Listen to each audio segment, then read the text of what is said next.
अस्सलाम वालेकुम दोस्तों। पाकिस्तान सुपर लीग 10 में दो दोस्तों की कहानी, एक का नाम बाबर आजम और दूसरे का नाम मोहम्मद रिजवान।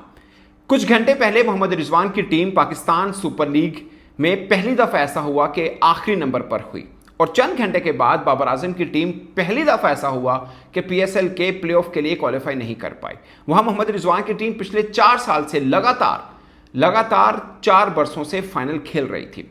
यहां पर बाबर आजम जो पेशावर ज़ल्मी को लीड कर रहे थे, पहली दफ़ा ऐसा हुआ कि इसमें वो 100 नहीं कर पाए पीएसएल में। अदरवाइज पिछले 2 लगातार में वो 100 किया है उन्होंने, और पीएसएल में कभी ऐसा नहीं हुआ कि पेशावर ज़ल्मी प्लेऑफ में ना पहुंची, और फर्स्ट टाइम ऐसा हुआ। खास बात यह है कि बाबर आजम की टीम तो बिल्कुल जिसे कहते हैं ना वन साइडेड हारी, और हारी भी लाहौर कलंदर से। और वहां मोहम्मद रिजवान की टीम में खास बात यह हुई कि पूरे पीएसएल में सिर्फ एक मैच जीती। वर्स्ट रिकॉर्ड है। इससे पहले सिर्फ कराची ने ये बुरा रिकॉर्ड अपने नाम रखा था, और मुल्तान सुल्तान ने भी ये अपने नाम रखा। तो दोनों के लिए कुछ अच्छा नहीं रहा, ये पीएसएल अच्छा नहीं रहा, और उसके बीच में ये टी20 टीमें भी नहीं है। दोनों वो जो पाकिस्तान टीम जहां से बनना शुरू होती थी कि बाबर और रिजवान तो हैं, बाकी देख लीजिए। दोनों के लिए ये पीएसएल कह सकते हैं कि डरौना ख्वाब साबित हुआ। अगरचे कल बाबर आजम ने बड़ी ज़बरदस्त इनिंग खेली थी 94 रन्स की, मगर आज उनका बल्ला नहीं चल पाया।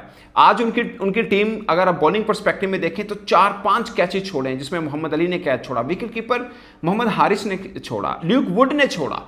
मतलब 4 कैचेज जब आप ड्रॉप करेंगे तो उसके बाद टीम का खड़े होना मुश्किल बनता है।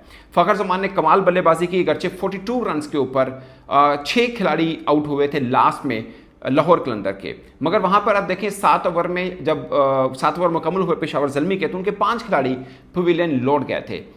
एक अब्दुल समद बचे थे, अगले ओवर के अंदर आकर शहीन अफरीदी ने उनको भी बोल्ड मारा और वो भी आउट हो गए। कोई एक बल्लेबाज, एक भी रेगुलर बल्लेबाज जम के नहीं खेल पाया। वहां से आप लाहौर कलंदर की बात करें, फ़खर जमान ने ज़बरदस्त बैटिंग की, 36 बॉलों पर 60 रन के 166 की स्ट्राइक रेट के साथ 3 छक्के मारे। बाबर आजम के लिए ये मैच बहुत खास था। वो जीत जाते तो प्लेऑफ के लिए क्वालिफाई कर लेते, और उनका 100वां मैच भी था पाकिस्तान सुपर लीग में। मगर जैसा मैंने आपको बताया कि ये पाकिस्तान सुपर लीग 10 दोनों दोस्तों के लिए कुछ खास नहीं रहा। ऐसा नहीं हुआ कभी कि मुल्तान सुल्तान इतना बुरा खेली हो, ऐसा नहीं हुआ कभी कि बाबर आजम की टीम इतना बुरा खेली हो। दोनों बुरी तरह से हुए। बट एक तीसरे दोस्त हैं इनके, फ़खर जमान आप कह सकते हैं, बहुत क्लोज हैं इनके, वो उनके लिए ये पीएसएल बहुत शानदार चल रहा है। ज़बरदस्त उन्होंने बल्लेबाजी की, अपनी टीम में सबसे ज़्यादा रन किए हैं, 60 रन किए हैं 6 ओवर में। आप समझिए 166 की स्ट्राइक रेट के साथ। मोहम्मद नईम ने 10 बॉलों के ऊपर 22 रन किए 220 की स्ट्राइक रेट के साथ। उसके बाद किसी और ने लंबी बारी नहीं खेली है, बट ओवरऑल आसिफ अली ने आते ही 2 छक्के लगाए थे पहली 2 बॉलों के ऊपर, 6 बॉलों पे 18 रन उन्होंने भी किए हैं। तो ये ओवरऑल रहा। बट मोहम्मद अली के लिए ना ये पीएसएल बड़ा डरौना ख्वाब रहा। एक में ओवर किया है, 21 रन्स दिए हैं उन्होंने, और पेशावर ज़ल्मी की तरफ से 3 जो बॉलर हैं जिन्होंने अपने कोटे के पूरे 3-3 ओवर किए, उसमें सिर्फ पाकिस्तानी एक अहमद दानियाल हैं जिन्होंने 3 ओवर में 22 रन देके 2 खिलाड़ी को आउट किया। मगर बहुत से लोग समझ रहे थे लाहौर कलंदर के बॉलिंग जब कर रहे थे सलमान मिर्ज़ा, तो मैं कमेंटेटर का सुन रहा था कि न्यू वन, वो न्यू नहीं है। वो नेशनल टी20 में बड़ी ज़बरदस्त बॉलिंग कर रहा है। वो अलग बात है कि लाहौर कलंदर उनको चांस नहीं दे रही थी। उनकी एक तीसरा बॉलर जो फास्ट बॉलिंग अटैक आप समझें, उसमें शिफ्ट कर रहे थे, कभी किसको चांस दे रहे हैं, कभी किसको दे रहे हैं। बीच में जमान खान को शुरुआत में उन्होंने खिलाया। But Salman Mirza he is a good bowler, उनका खब्बे बॉलर है, तीखा बॉलर है, अच्छा स्विंग करता है, और आज तो उसने ज़बरदस्त बॉलिंग भी की। खासकर जो अर्ली ऑन 3 विकेट्स उन्होंने ले ली, साइम अयूब को किया, मोहम्मद हारिस को उन्होंने आउट किया, ब्रायंट को क्लीन बोल, जो अर्ली ऑन विकेट्स उन्होंने ली और बोल्ड किए उन्होंने, वो एक खास थे। अगरचे Saim Ayub hit wicket out हुए। तो ये है। अब दोस्तों इस्लामाबाद का जो मैच है कराची का, कराची जीत जाते हैं वो तो ऑफकोर्स टॉप 2 पे ही रहेंगे। बट इस्लामाबाद को टॉप 2 में आने के लिए उनके पास 2 ऑप्शन हैं। या तो वो टारगेट जो भी उनको मिले वो 33 बॉल्स पहले चेस करते हैं, और अगर वो पहले बैटिंग करें तो 55 या 50 समथिंग रन, 55 है शायद, मतलब 50 प्लस रन के मार्जिन से उनको शिकस्त देनी पड़ेगी, तब जाके वो टॉप 2 में आएंगे। तो टॉप 2 वाले टीम के पास एक चांस होता है कि आप हार के भी बाहर नहीं होंगे।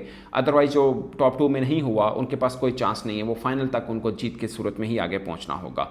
तो ये है ओवरऑल एक अच्छा के मैच नहीं हो पाया अनफॉर्चुनेटली, बारिश की वजह से मैच वैसे भी 13 ओवर्स तक हुआ, अच्छा मैच नहीं हो पाया। पहला मैच कदरे बेहतर था, जहां पर कोटा ग्लैडिएटर और मुल्तान सुल्तान के बीच में लग रहा था कि शायद अब ये सुपर ओवर में जाएगा, मगर आखिरी बॉल में जब 2 रन चाहिए थे तो छक्का मार दिया था हसन ने। तो ये एक दोस्तों ख़ास रहा पीएसएल का आज का दिन। दो दोस्तों की कहानी ख़त्म हुई इस पीएसएल के अंदर। मेरी ख्वाहिश थी कि एटलीस्ट बाबर आजम, क्योंकि मुल्तान सुल्तान तो पहले से बाहर था, कि एटलीस्ट बाबर आजम की टीम आगे जाए, ये पीएसएल के लिए अच्छा है। एक ब्रांड है, वो अगर ऊपर जाते हैं तो बेहतर रहता है। बट अनफॉर्चुनेटली उनकी टीम बाहर हुई। ऑफकोर्स उनको भी थोड़ा होगा, क्योंकि उनके करियर के लिए ये बहुत ज़रूरी था। मैं ये नहीं कह रहा उनका करियर T20 का खत्म हुआ, बट जिस मोड़ के ऊपर वो खड़े हैं, बैट पैच चल रहा है, गच्चे थोड़े रन हुए हैं उनके, इससे पिछले वाली मैच में भी इनिंग में उनके रन हो गए थे। कल उन्होंने 94 रन किए थे, अच्छा चल रहा था। इस बीच में उनको एक छोटा सा मोमेंटम मिल जाता, उनकी टीम आगे चली जाती, 2-3 मैच और मिल जाते तो थोड़ा बेहतर रहना था उनके लिए। तो मुझे लगता है कि अब थोड़ा सा इंतजार करना पड़ेगा बाबर रिजवान को, खासकर पाकिस्तान T20 पर्सपेक्टिव में। खैर पहले भी वो टीम के अंदर नहीं है। इस बीच में कुछ पाकिस्तान मीडिया में खबरें जरूर चली थी कि बाबर रिजवान हो सकता है पाकिस्तान T20 में वापस आए, क्योंकि माइक हैसन चाह रहे हैं कि वो आएँ। बट जहाँ तक मैंने पता किया है, वो माइक हैसन फिल वक्त इन दोनों की ख्वाहिश नहीं रखते हैं। T20 की मैं बात कर रहा हूँ, क्योंकि पाकिस्तान के T20 में ये दोनों ऊपर वाले नंबर पर खेलते हैं, जिसके लिए आपके पास ऑलरेडी बहुत ज़्यादा क्रिकेटर हैं, जिसमें Mohammad Haris wicket keeper batsman है, साबिजुद्दीन फरहान हैं, फ़खर जमान हैं, साइम अयूब हैं, तो और भी बहुत हैं ऑप्शन। अगर हसन तो नीचे 5-6 नंबर के ऊपर भी बैटिंग कर लेंगे। खुद सलमान आगा जो कप्तान है वो वनडाउन पोजीशन पे खेलते हैं। तो ये सब कुछ है। बट मैं मोहम्मद हारिस के बारे में कहूँगा, he is a very good batsman.